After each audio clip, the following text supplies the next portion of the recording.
the biggest success hack that there is. I was standing in Times Square, posing in front of a giant billboard with my podcast on it. There's a million reasons not to trust a random man whose intentions and training I have no knowledge of. The biggest block in your business is really ultimately going to be, I really want to be a mom someday. Because once you're in leader frequency, you will be criticized, you will be disliked by some people. Money is not gonna save you until you save yourself. Being 22 and really deciding like, I'm gonna not take these job offers because I love this guy. Jaime and I invested in something and we actually had all of our money that we put into this investment stolen from us. And my last and final lesson that I want to share with you guys is that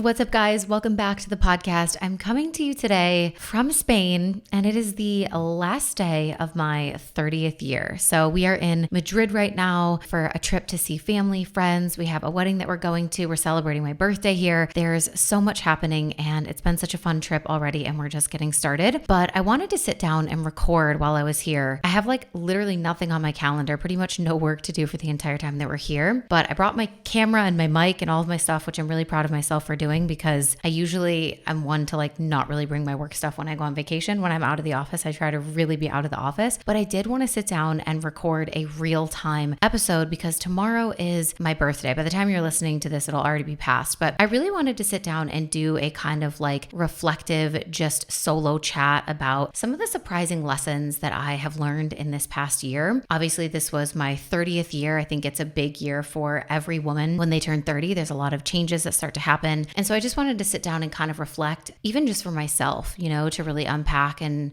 think about what are the biggest things that I learned this year, what came up for me in this journey, in this trip around the sun. And I love having these episodes as a little kind of archive for myself to be able to go back and see, all the lessons that I've learned throughout the years and just how I've been growing and everything that I've been learning. And so I wanted to share that with you guys. So tomorrow is going to be my 31st birthday, which I cannot believe. Jaime is taking me to a hotel in the center of Madrid. We're gonna have dinner, go to the spa, hang out, stay a night at the hotel. And then the next day we have the Kygo concert, which you guys know if you're listeners of the podcast. Not many things that I love more than a Kygo concert. We usually go to see Kygo in the summertime in Ibiza, but he's on a world tour right now. And I looked up the dates and he was gonna be playing in Madrid the week that we're here. So I was like, we have to go. It's so perfect. And it's the day after my birthday. So that's kind of the birthday plans. But yeah, I wanna dive into these lessons that I've kind of uncovered from this year. I just did a little reflecting this morning as I was waking up in bed, kind of going back through, looking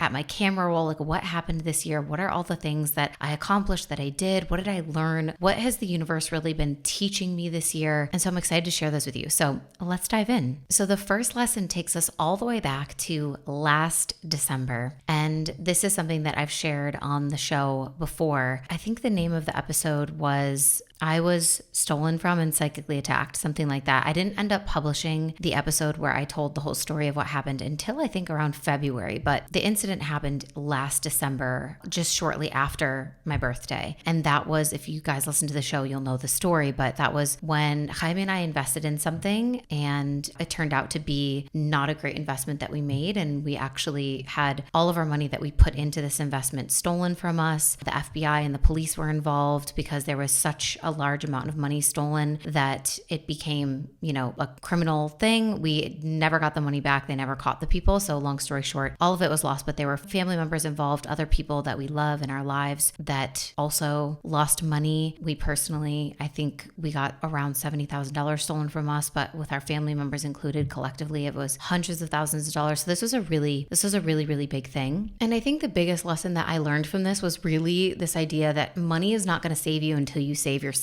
And what I mean by that is I think, so many of us can get swept up in this idea that once I am making 10K months, or once I have a 6-figure salary, or once whatever that thing is, that outcome that we're waiting for, that we're hoping to get to, once I get there, then I'll be able to relax. Then I'll be able to take the vacation. Then I'll be able to feel more free. Then I'll be able to be more present for my kids. Then I'll be able to whatever. It's like, once I have this, then I'll be able to do that. And we do this a lot with money, and it shows up in different ways at different stages stages of your journey. But I think, what I learned from this, of making this investment and really trusting this person to manage our money and then having it be stolen, what I learned from that was there was a part of me that still was waiting for on the other side of the bridge, like what life would look like. It got really exciting the more that we thought about how much this money was going to compound and how much it was going to make for us, and doing the numbers of, oh my gosh, this is going to turn into millions of dollars and blah, blah, blah. You start to catch yourself in that mindset of like, once I have this, oh my God, then we'll be able to have the wedding that we want. And then we'll be able to do X, Y, and Z. Then we'll feel comfortable and financially ready to have kids. And then,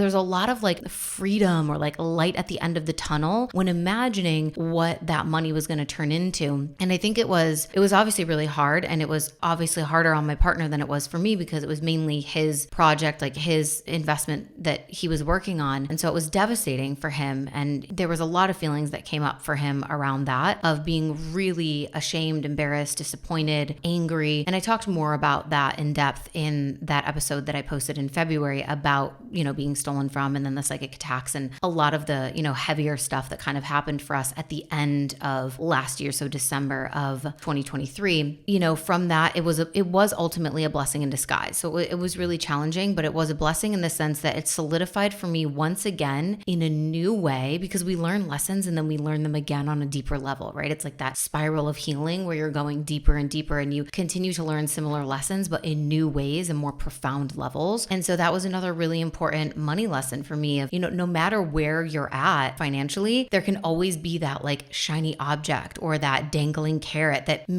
kind of casts a spell over you and makes you fall into that habit of thinking, oh, once we have that, then I'll be happy, then I'll be free, then I'll whatever, right? And so that was a huge, huge lesson for me in this year of my life of money's not going to save you until you save yourself. So all of the things that you think are going to be on the other side of that bridge, or once you have X amount of money, you have to start giving those things to yourself now. If you think that you're going to be more peaceful, if you think you're going to be more present, if you think you're going to have more time, you have to choose to give yourself those things now. And that's the challenge, right? Is we're never going to be relaxed and peaceful and free with money just because we have more of it. We have to actually learn how to pattern that into our lives now with the money that we have. It's the same thing when people tell you, if you think that you're going to donate a bunch of money once you're a millionaire, but you're not donating any money now, then that's probably not going to be the case, because the same mindset is going to be programmed into your subconscious that that's what you're operating from now, thinking I don't have enough to share, I don't have enough to give away. Then even when you have millions, it won't matter, because you're going to have heightened expenses, larger responsibilities, more people depending on you, potentially, employees, salaries, all kinds of things. And so there's still going to be that fear of I can't give that much away. I can't afford to spend this. I can't afford to give in the way that I want to. And so you'll continue to perpetuate that pattern of like waiting to have more in order to give more. And so we hear this all the time, but it was a really concrete version of me relearning that lesson of like, oh yeah, that's right. Everything that you think that money is going to give you, you have to figure out a way to give yourself that now at the level that you're at. You need to learn how to steward the money that you have in the level and capacity that you have it now, so that you can still be generous, so that you can still be free, so that you can spend quality time with family, so that you can be present, so that you can slow down when you need to. Like all of that has to happen now where you are with what you have, if you're wanting it to happen in the future when you have more money. Otherwise, would just continue to play that game of waiting and waiting and waiting. And then when I have more, then I'll be able to. And that will never actually arrive because we haven't trained ourselves to be able to do that. So that was a huge, huge learning lesson that was kind of reiterated in a really deep and painful way, obviously. But then we always can look back on our experiences and say, well, obviously that was horrible and I wouldn't want to go through it again. But like, I am grateful that I have this new perspective now. And to be honest, like that was one of the biggest things that was the catalyst for me going more into like my soft CEO era and really realizing, oh, if I want more spaciousness in my life and in my calendar, and if I want to be able to slow down, and if I want to be able to work less, money is not going to give that to me until I give that to myself. And so that was the start of this whole year of 2024 really being about the soft CEO era, which was, can I give myself everything that I've been desiring, regardless of what it's going to do to my income? Because I'm no longer going to be a slave to money. I'm not going to continue to operate in this way of like, once I make more, just make more, just make more, just make more, and then I'll be able to, and then I'll be able to. No, if I want to slow down, if I want to rest, if I want to be softer, if I want to take more time off, if I want to do less lunches, I'm going to do that shit now. And right. And then money has to respond to the frequency that I'm operating at. So that was a huge one. The second lesson was about the fact that nonsensical, we all want this kind of like illogical life. We want the illogical results. We want this massive growth. We want all the abundance. We want to be happy. We want to be free. We want to have spaciousness and free time. We want all these things that a lot of times seem contradictory, but I do believe that we get to have all those things. And I also believe in, being realistic with how that's going to look and how that's going to unfold over time. I don't think that we get to have all of it right away from day one. I definitely believe in putting your head down and hard work and putting in those hours and doing things that other people aren't willing to do in order to become exceptional at something. And then really having the freedom and the ability to be able to kind of lean back and go, wow, okay, now I have everything. But the point being, we all want this sort of like illogical version of life that seems unattainable by most. And I do believe that it's possible. But this second lesson is about the idea that nonsensical or illogical levels of joy, wealth, and fulfillment are really only achieved by coexisting with fear and dancing with the voice of doubt over and over again. That is the only way that we are going to get the illogical results, that we're going to get the nonsensical wealth, joy, and fulfillment, is if we are willing to coexist with the feelings of fear and continue to dance with that voice of doubt over and over and over again. Because in order to become exceptional, in order to have illogical results, in order to experience nonsensical joy, wealth, and fulfillment, you are going to come up against some fears, some uncomfortabilities. You're going to have to stretch yourself. You're going to have to meet your edges, right? And this lesson really solidified for me in the spring when I was in Egypt and I was riding in this hot air balloon. It was probably 5 a.m. We're in the middle of the desert. We're riding in these hot air balloons. We're watching the sunrise over these beautiful sacred tombs. And I mean, the views are just gorgeous, but it was also kind of a terrifying experience, right? And so I wrote this thing in my notes, and then I ended up actually posting it on my Instagram. But I was kind of like recounting the exact moment in time, the experience of me realizing, oh my God, like I am so brave. And this bravery is the thing that has created the nonsensical joy, wealth, and fulfillment that I experience in my life. Not just the bravery for getting in this rickety basket and deciding to go up in a hot air balloon and being in Egypt in this time in the world where there's, a war going on not so far away, just on the border of this country. Like there were so many reasons why that moment was kind of scary. There were a lot of things to be scared about, but there was also so much to be in awe of. There was so much beauty. There was so much gratitude. And it was this moment like up in the sky where all of those feelings and emotions collided together and coexisted at the same exact time that I realized this is such a metaphor for life, right? Like we're always in that duality of like, there's so much to be scared about. There's so much to be fearful of. There's so much doubt. There's so much horror and bad things happening in the world. And also, wow, look at the moon, look at the sun, look at how beautiful this is. Look at my child's face and their smile and these miracles and family and everything that I have. And we're always kind of living in this experience of holding everything all at once. And we get to choose bravery over and over again. We get to choose to walk through those moments of fear, to walk through those moments of doubt head on, right? To choose the things that other people aren't choosing because they're being controlled by their fear. But we walk with fear, we embrace fear, we dance with that voice of doubt. And in doing so, that is how we create those illogical results. And so what I wrote in this post was exactly what I was feeling and experiencing during that moment. I wrote, "You are so brave," he writes. "I'm at dinner with the girls laughing hysterically when I glance down at my phone to read his message. My laughter instantly turns to tears. Maybe I'm overcome with emotion because I've been running on 4 hours of sleep per night for the past 3 days. Or maybe it's because I feel this truth landing so firmly in my body. Yes, I am brave. I am so brave because I know it's the only way, the hidden key to reaching the fullest expression of who I'm capable of becoming. We don't achieve nonsensical joy, wealth, and fulfillment by making moves that make sense. We do it by meeting every edge with curiosity and saying yes to all the things that make no sense to anyone else but make perfect sense to us, by coexisting with fear and dancing with the voice of doubt. There's a million reasons not to be in Egypt right now. Conflict, war, danger, fear, money, time. There's a million reasons not to trust a random man whose intentions and training I have no knowledge of to operate a hot air balloon soaring at 3,000 feet above the desert terrain. I imagine the crash, the horror, the tragedy. My mind takes me all the way to the worst possible ending. And yet I'm floating, weightless, in awe. The golden sun emerges over the horizon and a faded, almost full moon still hangs in the sky. It's the most peaceful quiet I think I've ever heard. My mind tells me stories of chaos, while my body is basking in sensations of joy and bliss. I laugh, I take photos, I say a prayer, I tell a joke. This moment is everything all at once. We land and I feel so grateful. I am brave, not just for today, but for everything I've ever done that has led me to this moment. I've done this dance with fear 1,000 times before, and that's why I have what I have and I am who I am. The rich life you are craving is not coming soon. It is here now, waiting for you to become the true embodiment of the success that you seek. I think that's one of my favorite things I've ever written because, again, it just rings so true and lands so firmly with me of like, yes. When I read that and I look back on it and I hear it again, I'm just like, yes, yes, yes. It feels like truth resonating. And so I had to include that as one of these lessons from this year because that moment really solidified that for me,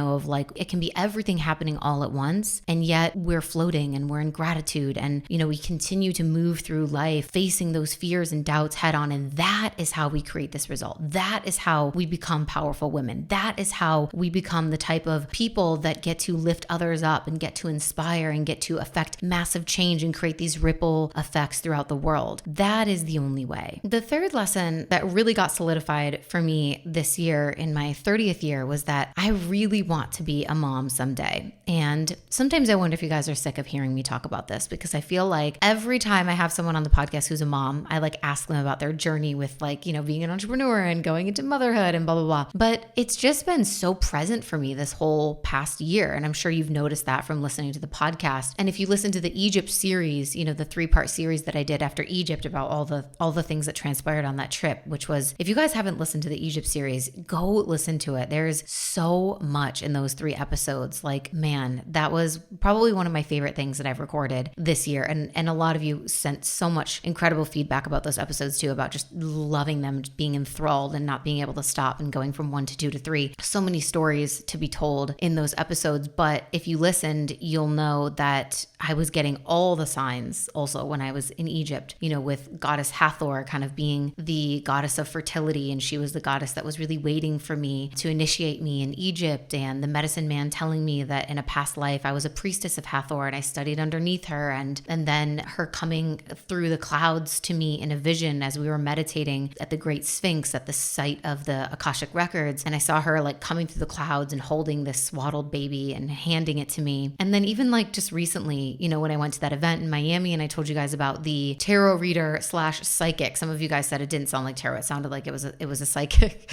And I totally agree. So she told me about, how I'm going to have 3 children and all of their, when they're going to come and how far apart they'll be and what they're going to be like when they're older and all those things. Oh, and I actually, now that I think about it, I had a psychic reading at the very start of the year too. And there was something in there about babies. And she was like, I don't know if this is actually going to be a conception and a pregnancy or if it's just going to be a lot more conversations and kind of starting to do some family planning. But I totally forgot about that until now. There's just been so many things throughout this year that have reiterated to me and made it much more obvious that I really do want to become a mom. And I'm getting more and more excited about that journey. So we will see how that unfolds. I'm not trying yet. I'm just going to put it kind of in God's hands, but not in the way of being irresponsible. We're not trying to have a baby if you're wondering, but when the time is right, it'll be right. And I think that we will know. And if not, then we will rely on God creating accidents where accidents need to happen so that his plan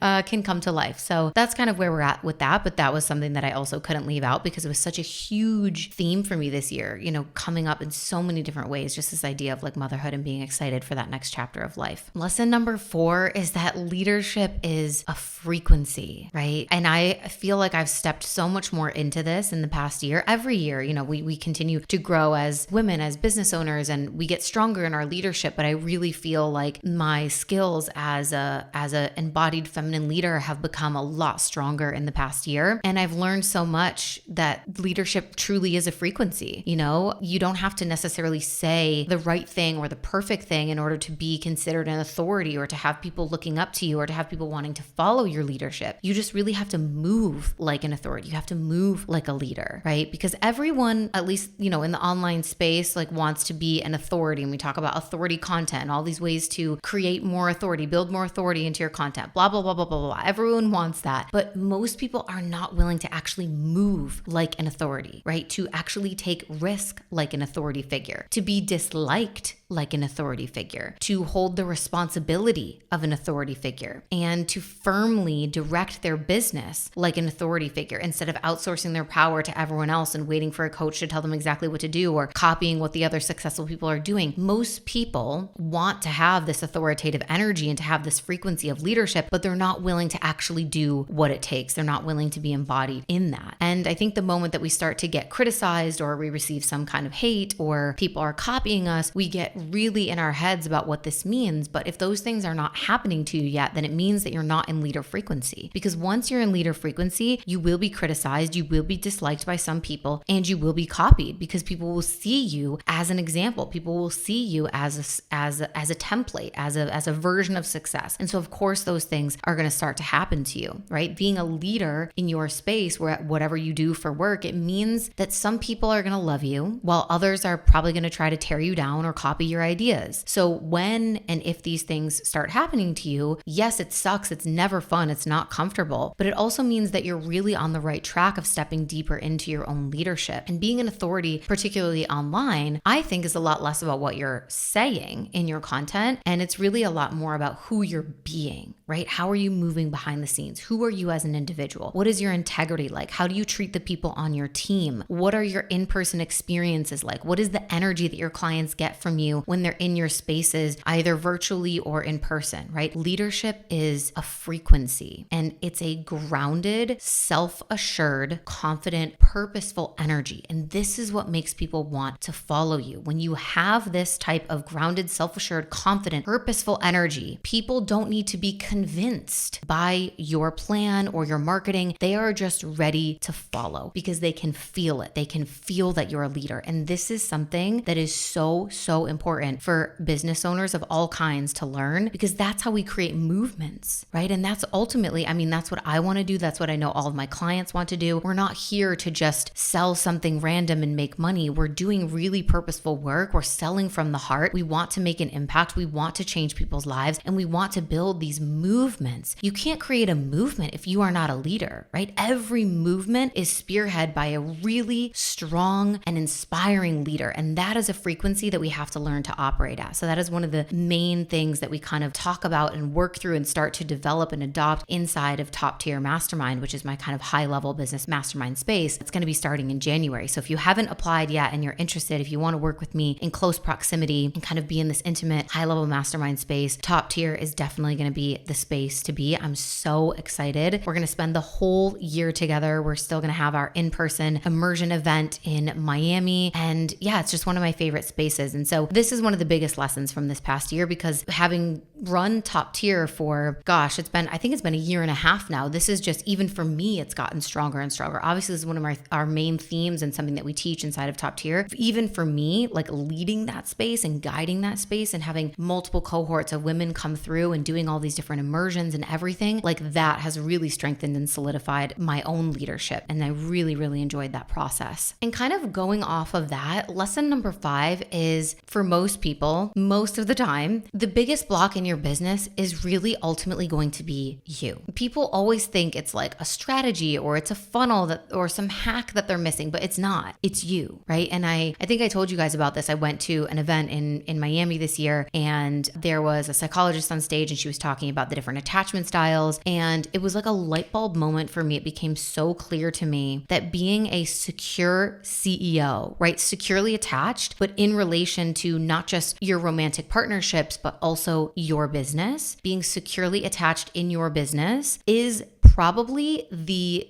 biggest success hack that there is. And it was like a light bulb moment for me of like, oh my gosh, this is why I have been able to get where I've gotten and achieve what I have. And it's something that I help so many of my clients with, because I think when you work with a mentor, like you definitely kind of like start to absorb and adopt some of their energy and their confidence. It's like an osmosis, right? Of like being in someone's energy who's really outspoken, confident, ambitious, all of those traits. When you're around someone who's like that and who's moving in that way and leading in that way, after a while, you start to go, hang on, I can be confident too. Like, fuck yeah. You really like, it's almost like you borrow their belief in themselves, and then you start to believe in in yourself more firmly. And I think this is one of the most beautiful parts of mentorship. This has happened for me working with my mentors. It happens for clients that work with me. And I think that's also why you want to be really careful with who you choose as a mentor and who you work with, because there is an energetic osmosis that happens where you kind of start to adopt some of their energies and some of their traits. And it's not like becoming a mini me, but it is like you are who you spend the most time with, essentially, right? And what is the saying about like you are the 5 people you spend the most time with? Yeah. So like if you spend a lot of time with someone who's like wildly successful and has these really big, expansive wealth beliefs and is super confident and is really grounded and in control of their business and knows how to make decisions. And like if you spend time with people like that, you are going to start to absorb some of that energy. And that's really, really helpful in business, but also just in life, right? And so that light bulb went off for me at that event in Miami of like, oh my God, this is the hack. Like this is the thing. This is what makes me and my clients so successful, is that we have this grounded, purposeful, confident energy. Becoming a secure CEO is probably one of the most important things, one of the best things that you could ever do for your business, because everyone thinks that the problem that they have is, like I said, some strategy that they're missing or a funnel that they haven't implemented or some kind of hack and some secret. Everyone thinks that they're beyond the kind of victim mentality when you get to a certain point in business, but you start to realize, hang on, a lot of people, even who are like really successful, maybe they're running multi 6-figure, even 7-figure business, a lot of them are actually still in victimhood. A lot of them actually still have some of that like insidious kind of like victim mindset where they're thinking, oh, this next person, this next mentor, this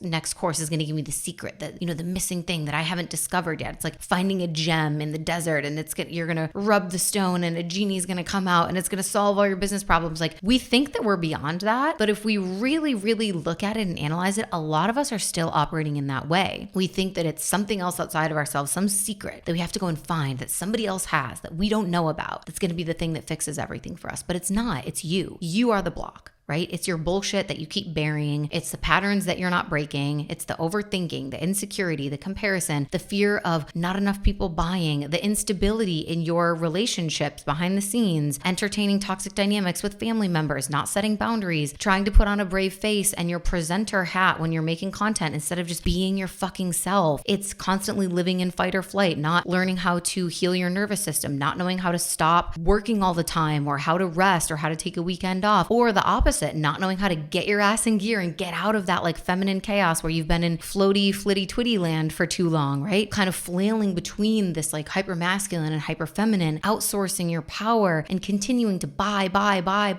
from 12 different coaches, because even though you don't think that you are, you're still in victim mode, kind of, right? Hoping that this next strategy, this next secret is going to save you. That is the block. The block is you. And I'm no exception to this, right? I can find myself sometimes being like, oh my gosh, if I do this, then it'll fix this, or then my business will be, and then, but you always have to come back and go, okay, no, I got pulled into that mindset for a minute, but no, right? And reground. I think where the challenge comes in for a lot of people is they get pulled into that mindset and then they take action from that place. They get pulled into the comparison of, oh, all these people over here are doing this, or she did that, or they hired this person, or blah, blah, blah, blah, or look how fancy and big and cool that person's life looks. Okay, I'm going to hire that person because they must have the secret. And then they take action from that place. And I have a lot of friends that come to me and say, I really have to get it together with what I've been doing with my money. And I've thrown money in so many different places, and I overinvested in team, or I spent, hundreds of thousands of dollars on mentors. And it was all from this place of like wanting them to fix things for me. And I didn't realize it until after. And so it's really about being able to regulate, and not that we're not going to get pulled into those mindsets or into comparison every once in a while, but like not taking those impulsive actions from that place and actually centering yourself and making decisions from a really grounded space. When I go to invest in something, whether it's a system or a software or a new team member or a mentor or a mastermind or any of the,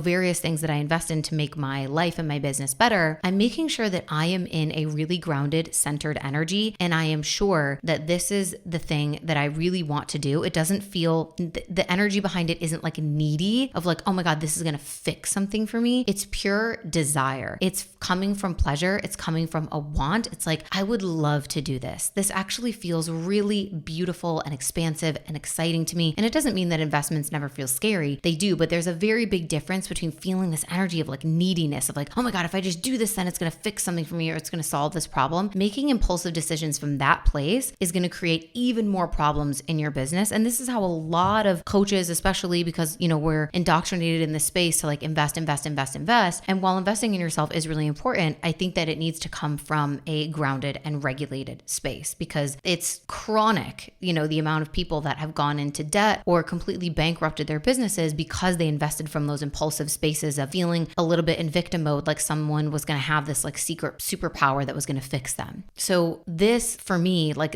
in this past year, I've seen this come up so many times for people in my circle, for friends, for peers. And then at that event in Miami with that speaker talking about the attachment styles and applying that to business, it was just such a huge light bulb moment and lesson for me of like, oh, that's right. Like having a secure attachment with your business is the biggest success hack. And that is why for most people, the biggest block in business is themselves. It's not a strategy or a hack or a funnel or ads or whatever else we think that it is. It's us, and we have to be willing to do that work on ourselves if we want to continue to grow and evolve. Lesson number 6 that was a bit surprising was when I kind of decided that being the breadwinner was overrated. So that was something that really solidified for me between like last year and this year of just like, oh, I guess I don't really want this. It's almost like when I thought that I wanted to be this like businesswoman living in Chicago and working in PR and being important in some way or another, doing something like that. I thought that's where I was going to get significance from. And then realizing, oh my God, I guess I didn't ever even really want that. That was just something that I was trained to want. That was just something that I saw in society. It was the dream that was available, right? It was the dream that was most visible. It's what I saw in society. So I convinced myself, okay, yeah, that's what I want. And then it's this weird like disillusionment when you do something that you always thought that you wanted and then you realize, oh, I guess I was programmed to want this, but like it didn't really come from my soul wanting this thing. And so the same thing happened for me around this idea of like being the breadwinner in your partnership or in your household. I always thought that that was such a cool thing to achieve. Like it felt so badass just as a woman to be like, not just making your own money, but making a lot of your own money, making more than your partner or your husband or whatever. Like that just seems so baller, And then I did it and I was like, I don't really like this.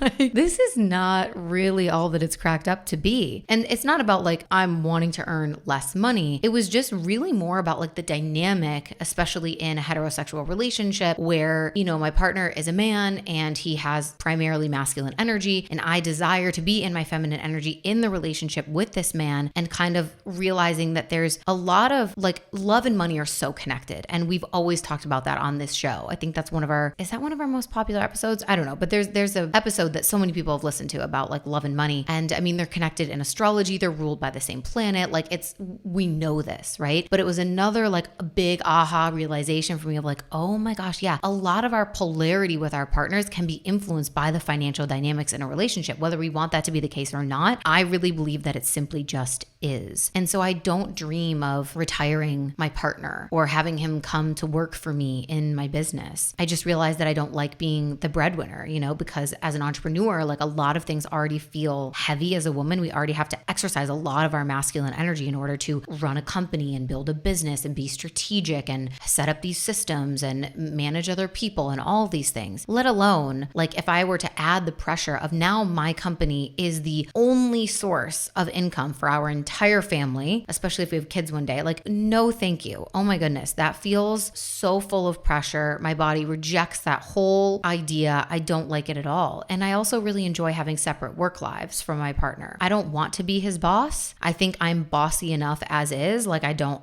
want to be more bossy towards him. I don't want to be, I don't know. That dynamic just weirds me out. I feel like that would totally fuck up our polarity if we were coworkers, even if I wasn't like his boss, if we were like partners or coworkers. I just think it would be not for us. I want to be his lover. I want to be able to like soften into my feminine energy around him. I want to be taken care of. I don't want to be having to like direct him or be like, business plans this is what I need you to do. Like, it's just not for me. It's not for me. And also Jaime really naturally enjoys providing and he's really hungry for growth and success in his own career path, which I think is hot. And I would never want to be like, yeah, just come work for me. So I just think the polarity is better better this way. And that's just me being honest of something that I really realized. And I mean, I think this idea of like retiring your husband is a really common goal among a lot of women in the coaching space. And I can definitely see why. Like, no hate to anyone who does that. And I think some people do it really well. And if it works for their dynamic, then that's incredible because they are able to then spend more time together. Neither partner has to,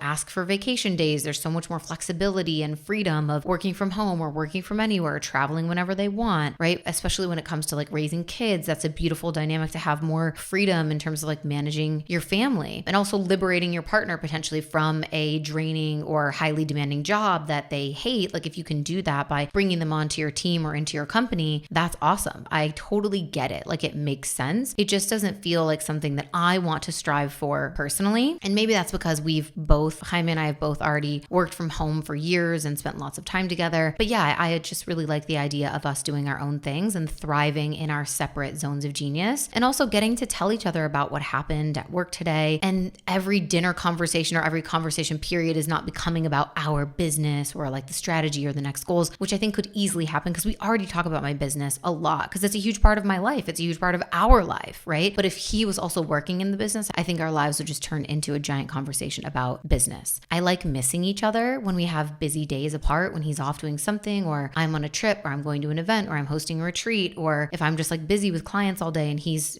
at the office or doing something else or showing houses or whatever he's doing, right? And I like seeing him grow in his own career path and to embark on different projects that I have no interest in, but I'm wildly inspired by. Like I love seeing him do that stuff. And also being able to depend on someone to provide for us outside of the income of my business, that is relaxing to me. I love that idea of knowing that if I want to quit someday and become a homemaker and just make sourdough bread and raise babies, which I feel is so against my personality. I can't imagine that ever happening. But just to know in the back of your mind that that's like a possibility, or that you have like a safety net of someone who's bringing in more income for the household besides what you're doing in your business, that really allows my feminine energy to like soften more and to thrive. So neither way is wrong. I'm just saying that like this is what works best for us, for our polarity, our chemistry, our personalities, and overall, this vision that we kind of have for our current season of life. And that's something that was really solidified for me this year. Lesson number 7 is that becoming financially abundant and getting everything that I wanted in life truly started with having the courage to choose me, even if it meant being poor. And this was something, I think I was having a conversation with my friend Shoshana. We were recording podcasts and we both kind of shared this sentiment of like the way that we created such abundance and built these businesses and movements out of what seemed like nothing was really because we had been choosing ourselves regardless of the consequences. I got to where I am not by chasing money, but by chasing me. That's what I realized. Was like, wow, that's so true. Like I would rather be poor and happy and free than have the golden handcuffs of making a lot of money, but being stuck in a cubicle or in a job that I hate. And of course, when I made that choice, I was young. I was 22 years old. I had no children depending on me. I did not have a mortgage. Like I was so privileged in the sense that I learned that really early on of like, wow, wait, I need to choose myself, because of course it does become more complicated the more that life goes on and the more responsibilities you acquire and children and all of those things, they add complications for sure. But being 22 and really deciding like, I'm gonna not take these job offers because I love this guy and I just want to see where my heart will take me. And I don't think I'm ready to sit in this cubicle and I don't really know what I want to do with my life yet. So I'm going to have the courage to say no to all of this, to everything that society and family and school and everything has been leading me towards, and go, you know what? I'm not ready for that yet. I don't know. I'm not sure that that's exactly what I want. So I'm going to say no to all of it. I'm going to pack my bags. I'm going to move to Spain. I'm going to teach English. I'm going to make basically no money. I'm going to struggle to make ends meet, but I'm going to have the time of my life and I'm going to discover something about myself. I chose me. I got here by chasing me, not by chasing money. And even when I started my business, it was really about doing something that was going to fill me with joy, doing something that was going to bring fulfillment. For so many of those early stages of my quote unquote business, I had no idea that it was going to become a business. I didn't know that the ebook that I was writing was going to turn into a course that I would later sell. I didn't know that what I was posting on Instagram or the things that I was blogging about were later going to be turned into these lessons that I could coach on. Like I didn't know any of that. And I think that was the beauty of being really naive at that stage of my life, was that I wasn't like chasing an outcome outcome or really like addicted to this idea of getting a certain result. And because I was just willing to chase myself and my own growth and my own happiness and what was going to fulfill my own heart's desires, regardless of what everyone else thought or what was the right thing to do or what was going to make me more money or whatever, like all of that went in the bin. And it was just like, what do I need? What do I want? What's going to fill me up? That is what created everything that I have now, was chasing me rather than chasing money or chasing an outcome. And what a beautiful thing to recognize. I think at the time, like I said, I was really young. I was in my early 20s. I was so naive. I didn't even know what I was doing. I didn't know that I was in the process of building a business or building a community. I was just throwing shit at the wall. I was just doing stuff because I like to. I started a newsletter because I wanted to write, because I wanted to talk to people, because I wanted to share. I started blogging because I wanted people to read what I had to say. That's it. The intentions were so pure. And I know it's harder nowadays because we have so much perspective and the online space has evolved so much, and we know how much potential there is with YouTube channels, with podcasts, with coaching, with all these different,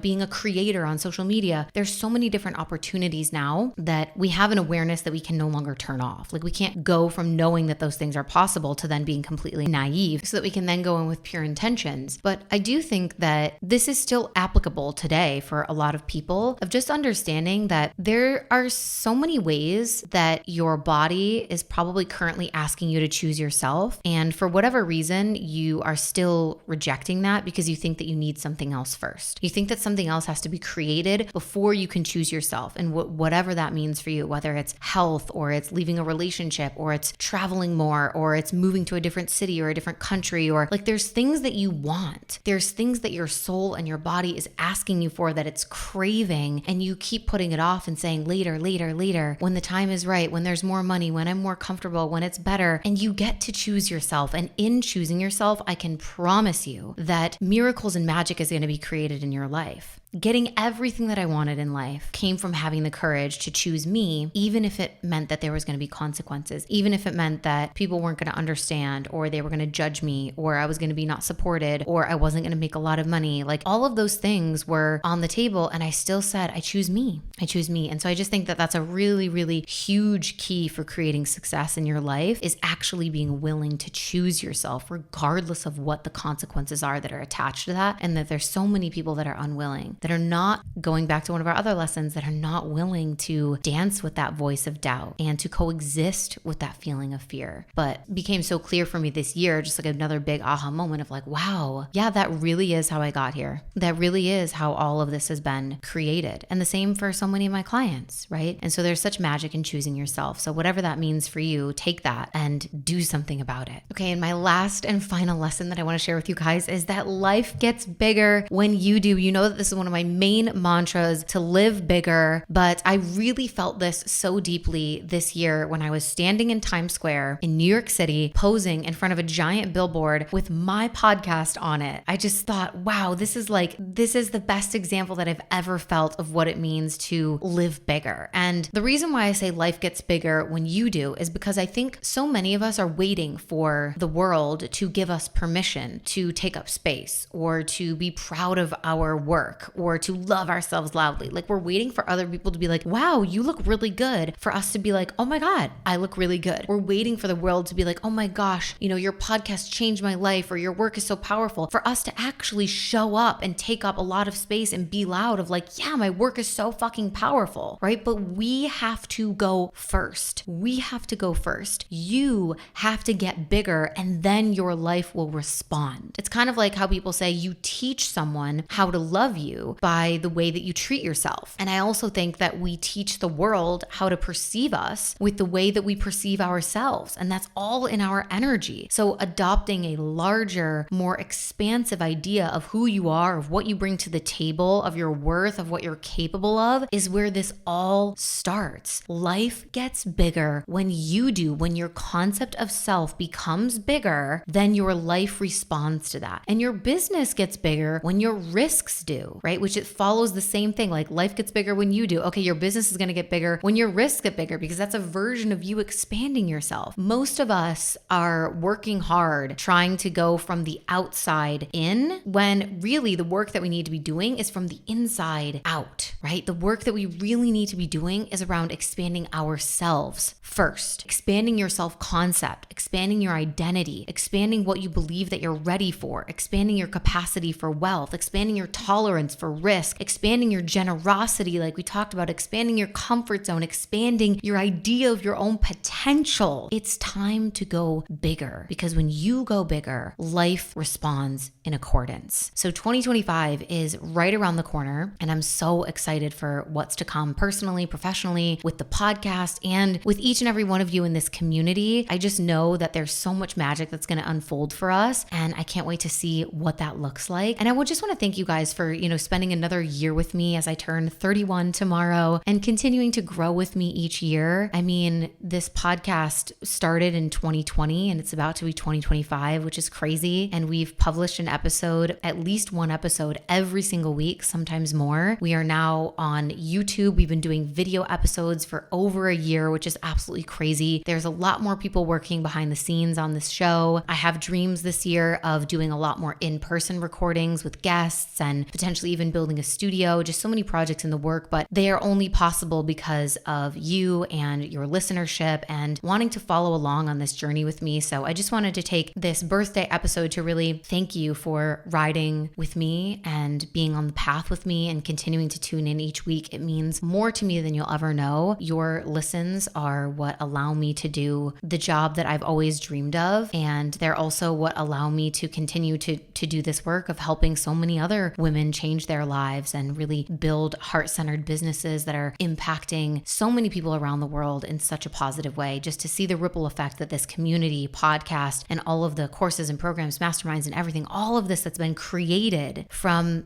just me choosing myself and, taking risks and dancing with the feelings of fear and coexisting with self-doubt and everything that we talked about today. Like, wow, just to see everything that's been created from that. It's so inspiring. And I really feel so grateful and so lucky. So I wanted to share these lessons with you guys. Hopefully they inspire you to keep doing your work, to keep leaning in harder to what's on your heart and the value and the ripple effect that you want to bring to the world. We all have so much value to give, whether it's, in the format of a business or a podcast, or even just the relationships with the people in your life. If you're a mom, you have an incredible impact to make with your children, and there's just so much. So thank you guys so much for tuning in. I love you all. If you enjoyed this episode, take a screenshot, share it to your Instagram stories, tag me. I love seeing when you guys are listening to the podcast. Or if you know someone who might enjoy this episode, copy the link, send it to a friend in a message, and let them know you were thinking of them. I love you guys, and I can't wait to spend my 31st year with you once again every single week on Make Shift Happen. All right, you guys, we'll talk soon. Bye. Mwah.